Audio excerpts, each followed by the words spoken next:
এইজন্য আল্লাহর হাবিব বলেন, মান জাআলাল কুরআনা আমামাহু কাদাহু ইলাল জান্নাহ।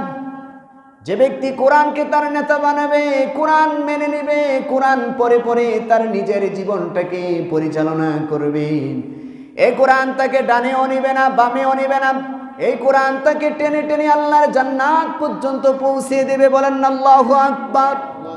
এই কোরআনের আইন যদি আপনি মেনে নেন, এই কোরআন যদি আপনি নিজে পড়ে পড়ে নিজের জীবনটাকে পরিচালনা করেন, আপনাকে এই কোরআন টেনে টেনে জান্নাত পর্যন্ত পৌঁছে দিবে। এইজন্য আল্লাহর হাবিব বলেন, আতিব্বু আওলাদুকুম আলা সালাসি খিসাল।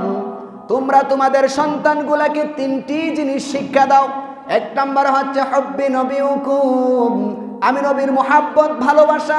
দুই নম্বরে হচ্ছে হুব্বি আহলে বাইতি, আমার আহলে বাইতদের ভালোবাসা। তিন নম্বর হচ্ছে কিরাআতুল